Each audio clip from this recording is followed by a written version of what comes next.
Google should do this and define how it's done before it's defined for them. Because right now, people are in this nascent phase where everybody thinks everybody's going to be open and get along. And I just think that that's unrealistic. The product will not be that good. Like the whole idea of these LLMs is that you're running, so many iterations to literally figure out what is the next most best word that comes after this other word. And if you're all of a sudden stuck with blocks of sentences as inputs that can't be violated because of copyright, the product will not be as good. I just don't think it'll be as useful.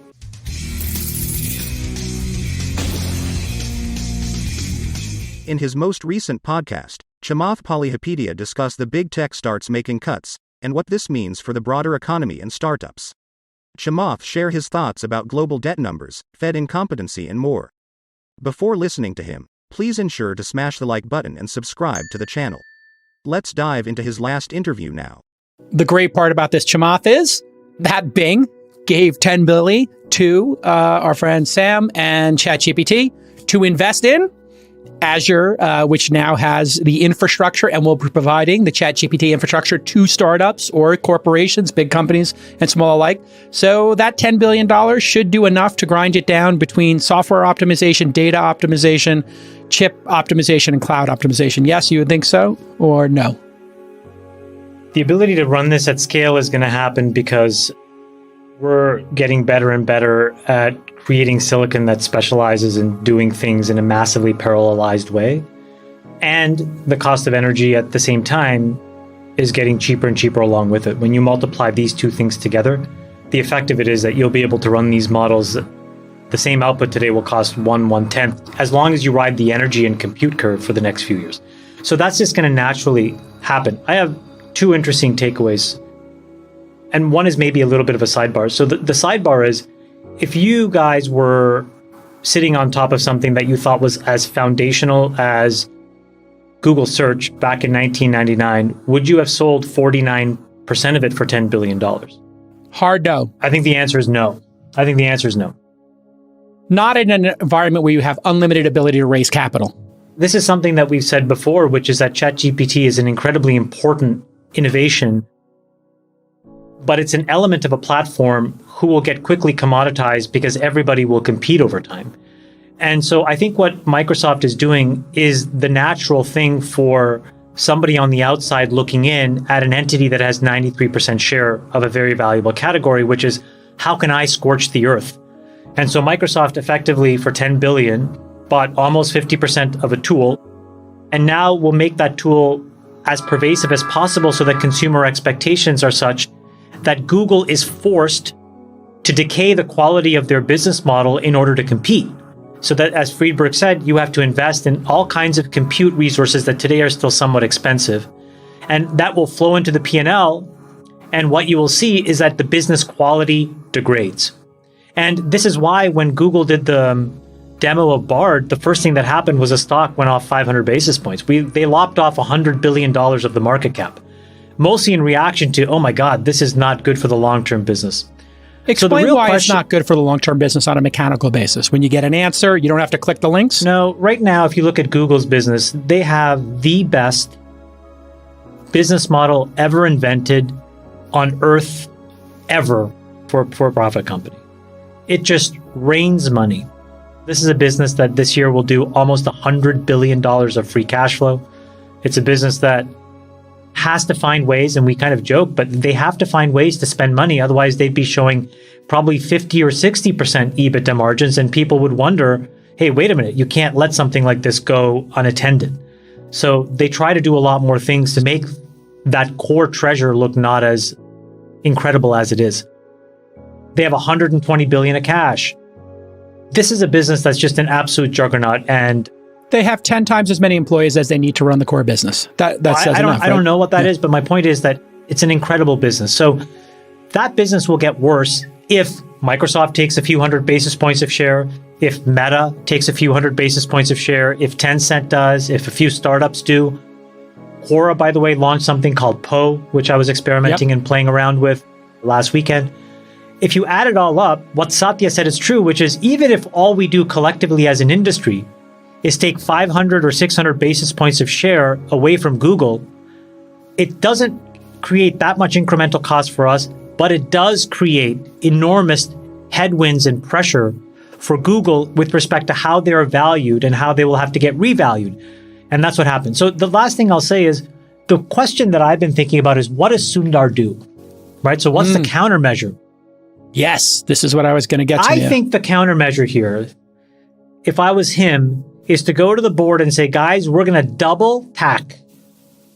Right? So TAC is the traffic acquisition cost that Google pays their publishers. It is effectively their way of guaranteeing an exclusivity on search traffic. So for example, if you guys have an iPhone, it's Google Search. That's the default search in the iPhone. Google pays Apple. This year, this renegotiation for that deal could mean that Apple gets paid $25 billion for giving away that right to Google. So Google does all these kinds of deals. Last year, they spent, I think, $45 billion or so. So about 21%. In a way, when you think about that, Chamath, Google basically paid Apple, which was working on search technology. They were working on a search solution. They paid them to stay out of the business. And they're paying everybody. So I think the question for Google is the following. If you think you're going to lose share, and let's say you go to 75% share, would you rather go there and actually still maintain your core stranglehold on search? Or do you actually want 75% share where now all of these other competitors have been seeded? Well, you can decay business model quality and still remain exclusive if you just double the TAC. And what you do is you put all these other guys on their heels because, as we talked about, if you're paying publishers 2 times more than what anybody else is paying them, you'll be able to get publishers to say, hey, you know what? Don't let those AI agents crawl your website because I'm paying you all this money. Remember that, right? So do not crawl in robots.txt equivalent for these AI agents. And I think that that'll put Microsoft and all these other folks on their heels. And then as you have to figure out all this derivative work stuff, all these lawsuits, Google will look pristine because they can say, I'm paying these guys double because I acknowledge that this is a core part of the service. So that's the game theory I think that has to get figured out. But if I was Sundar, I'd double the TAC. I love the second part. My comment is more, TAC has to become a weapon on the forward foot, number one. So if you're going to spend 21% of your revenue on TAC, you should be willing to spend 30 to 40% to maintain the 93% market share. I don't think what you want to see is your profit dollars decay because you lose share. It's rather better for you to spend the money and decay your business model than have someone decay it for you in general. Apple, at this point, Apple is really the only TAC line item. No, I understand. I'm not talking about today. I'm saying take that idea. You have an entire sales team whose job it is right now to sell AdSense, right? You have an entire group of people who know how to account for TAC and how to think about it as a cost. But if you're basically willing to say, out of the $100 billion of free cash flow, I'm willing to go to 80 or 70 billion of free cash flow, combined with the 100 billion of short and long-term investments I have, and I'm going to use it as a weapon. And I'm going to go and make sure that all of these publishers have a new kind of agreement that they signed up for, which is, I'll do my best to help you monetize.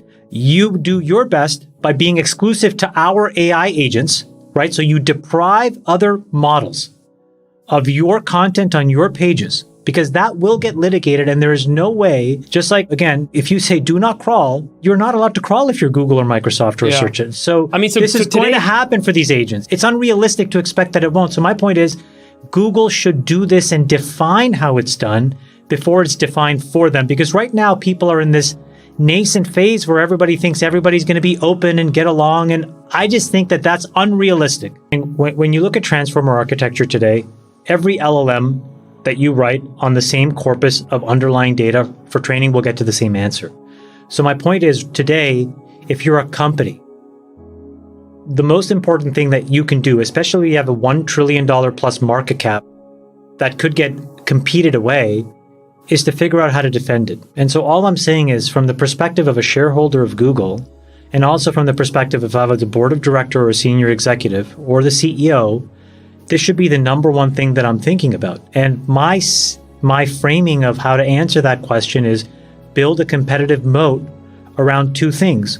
One is at the end, which is how much money and what kind of relationship do I have with my customers, including the publishers, and can I give them more so that number 2 is I can affect who they decide to contribute their content to. So you're right. Let's assume that there are 5 of these infinite libraries in the world. You mean non-public content?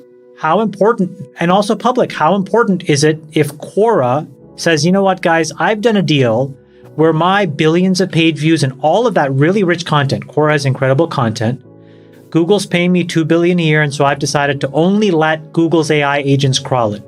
And so maybe when there are questions that Quora is already doing a phenomenal job of answering, I think it does make a difference that Google now has access to Quora's content and others don't. A video in the Wall Street Journal where Satya was interviewed showed a demo, and you're exactly right. They actually showed, Jason, in the search results, yes, the 5 or sources. 6, but it made no sense because it's like, how do you know that those are the 5 most cited places that resulted in by this? PageRank technology or the authority of the website or the author.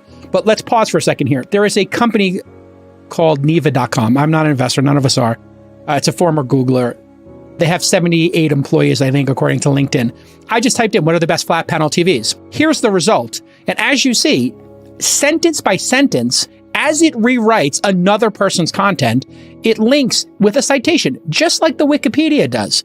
And when you scroll to the bottom of it, it tells you, hey, this is from Rolling Stone, this is from Best Buy, this is from Ratings. And if that answer is good for you and you trust those sources, those people should get a commission. Every time there's 1,000 searches and you come up, you should get $1 every time your data was used. And if not, these sites should sue the daylights out of Google. And for Google to say they can't do it is hogwash. Why isn't it fair They can use? attribute it. Why isn't it it's fair not use? fair use because in fair use, you have the ability to create derivative works on future platforms, and you are taking this person, the original content owner's ability to exploit that, and you are co-opting it, and you're doing it at scale, and that is against fair use. You're not allowed to interfere with my ability to make future products, David. You know this as an attorney. The problem with that idea, just from a product perspective for a second, is that if you limit how they can tokenize to just being all entire sentences, the product will not be that good. Like the whole idea of these LLMs is that you're running, so many iterations to literally figure out what is the next most best word that comes after this other word. And if you're all of a sudden stuck with blocks of sentences as inputs that can't be violated because of copyright, the product will not be as good. I just don't think it'll be as useful.